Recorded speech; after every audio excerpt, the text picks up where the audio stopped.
Hey there, I'm going to start off by saying that this episode is going to be more on the serious side.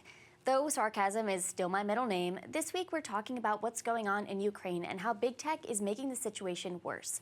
I promise I'll be back to my bad jokes and unnecessary puns next week, but for now, welcome to episode 27 of CensorTrack with TR.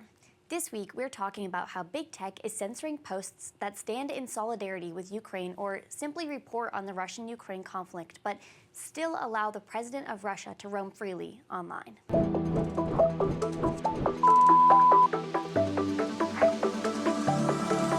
As you are all aware, last week, Russia invaded Ukraine.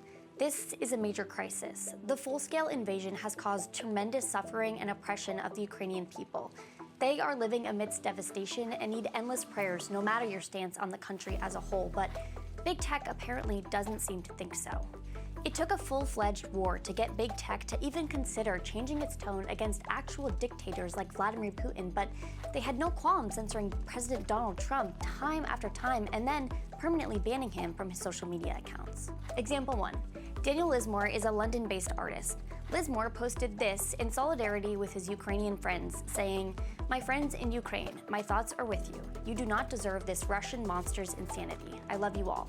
I love your beautiful country, and my time with you all has a special place in my heart." Instagram removed his post for allegedly violating its community guidelines on hate speech and symbols. The post has since been reinstated, but now the caption omits where Lismore said, "You do not deserve this Russian monster's insanity."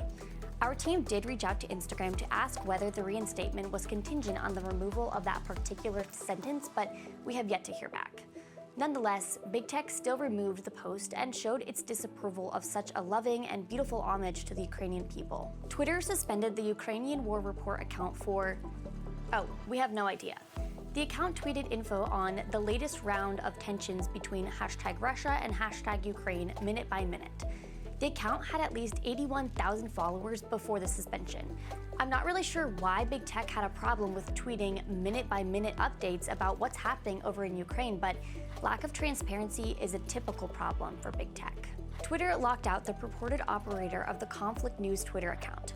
Kyle Glenn wasn't given any specifics, but had been posting about the Russia-Ukraine conflict, and apparently big tech didn't like what he had to say. The Conflict News account was also censored after posting exclusively on the Russian invasion of Ukraine.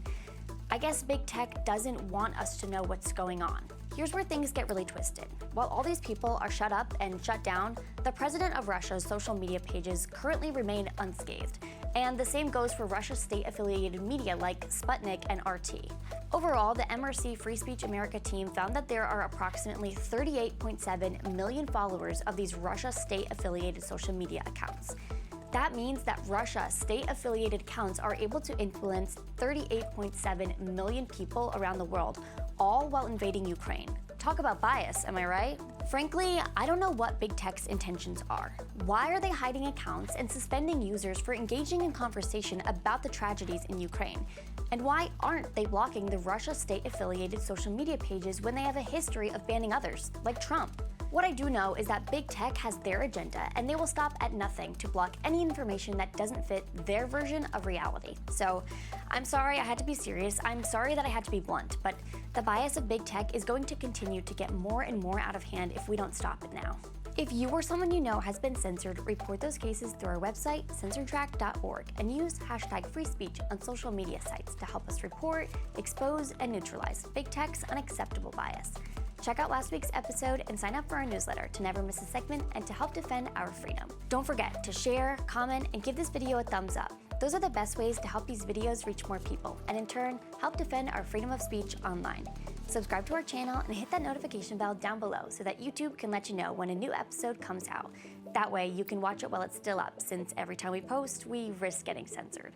Follow us on social media too for a behind-the-scenes look at the MRC as a whole. Thanks for watching, and see you next time on CensorTrack with TR.